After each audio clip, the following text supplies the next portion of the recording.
Bonjour, c'est Laetitia de One Thing in a French Day à Paris. J'espère que vous allez bien et que vous êtes de bonne humeur. Aujourd'hui, vendredi 23 mai 2025, cet épisode, le numéro 2513, s'intitule Pauline et Laetitia, journalistes auto, dans la toute nouvelle R5 électrique. Je vous le dis tout de suite, j'ai adoré faire cet épisode inattendu avec Pauline.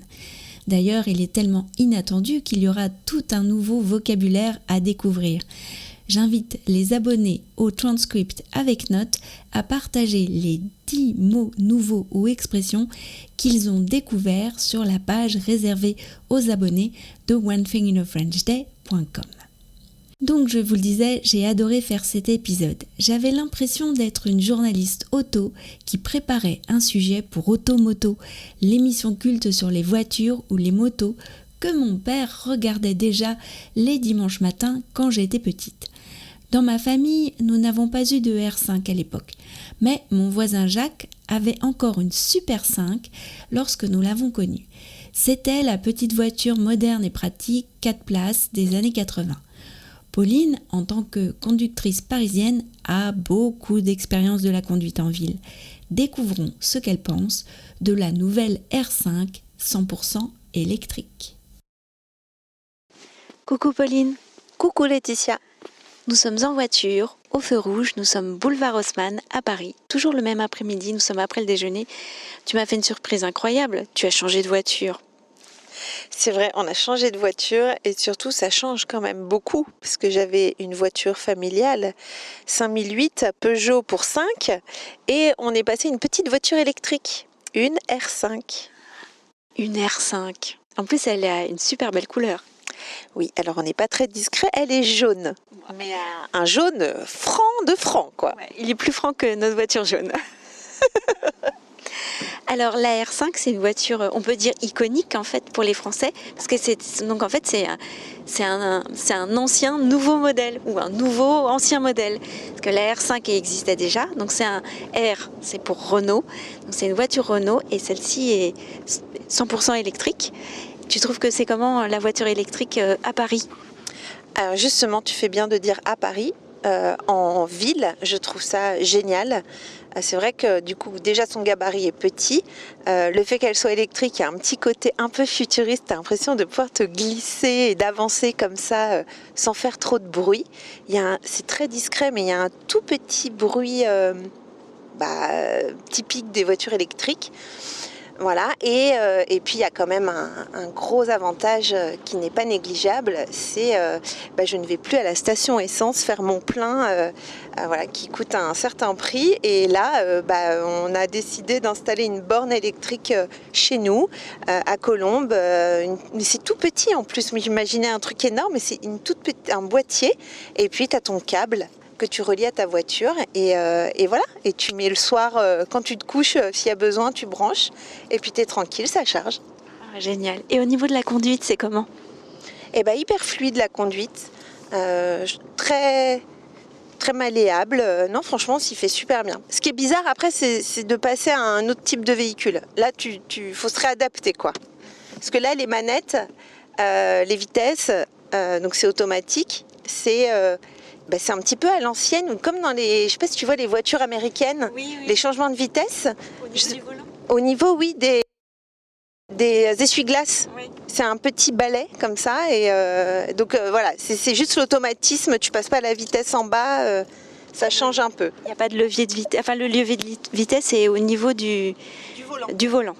Et autre petit détail qui change dans l'électrique, mais ça c'est propre à la Renault 5 dans la nouvelle génération, c'est le bruit des clignotants et des avertisseurs. On les trouve super mignons avec les enfants et avec Flo. Et bien sûr, elle est équipée, elle a tout un équipement moderne, tu as un écran, ton compteur, ton compteur n'est pas une aiguille, c'est un écran. Enfin, j'imagine que ça, c'était un peu déjà le cas dans ton autre voiture. Oui. Après, ce qui change, ce qui fait très moderne par rapport aux autres voitures thermiques, donc à essence, c'est le côté, tu as l'impression que c'est un peu gadget. Tu as des petites lumières qui vont bien dans l'habitacle. Tu as évidemment, comme c'est une voiture électrique, tu as une application sur ton téléphone. Donc il y a un côté un petit peu gadget, mais quand même qui a son utilité parce que ça va te dire évidemment combien de pourcentage de batterie il te reste. Si tu mets dans ton GPS, je vais à telle destination, à telle adresse, il va te dire quand vous arriverez à cette adresse, il vous restera tant de batterie. Donc voilà, il y a un langage de la voiture électrique à prendre. Ah, c'est génial. Et qu'est-ce que je voulais dire ?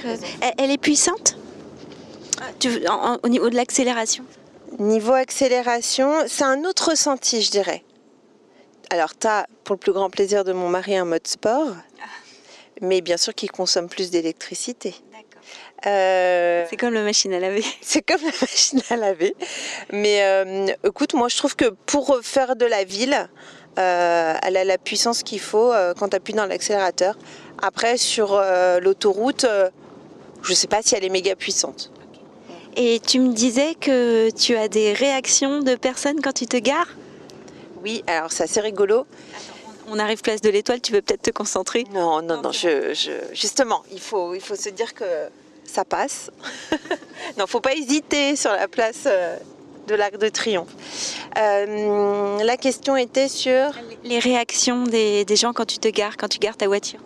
En fait, comme tu disais au début, c'est une voiture iconique. C'est une voiture qui a marqué les esprits, je pense, des Français. Voilà, Et pour revenir donc, les réactions, quelles sont les réactions des gens quand je me gare ? C'est assez rigolo, c'est plutôt mignon. Quand je me gare et que je sors de ma voiture, j'ai soit des « Oh, mais c'était ma première voiture quand j'étais jeune, elle est trop jolie !» Ou j'ai aussi souvent des pouces levés. Voilà, quand je passe avec ma voiture et où on laisse passer les gens au passage piéton, les gens nous regardent et font « Ah, elle est trop chouette !»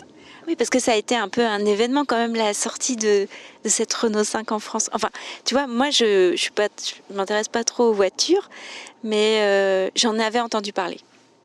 Oui, c'est vrai. Et mon mari louchait dessus depuis très longtemps. Alors là, on est avenue de la Grande Armée, derrière nous, l'Arc de Triomphe, devant nous, la Défense. On est bientôt arrivé à la maison. Je te remercie, Pauline. Mot de rien. À très bientôt. À très bientôt. Sympa ce voyage en voiture, non ? Vous avez voyagé pratiquement en direct depuis le boulevard Haussmann jusqu'à l'avenue de la Grande Armée. Et on remarque au passage que le son de l'enregistrement est très bon, même lorsque nous passons les pavés parisiens de la place de l'Étoile. Donc, coup de cœur total pour cette voiture. Et vous, avez-vous eu un coup de cœur pour cet épisode ou pour le podcast ?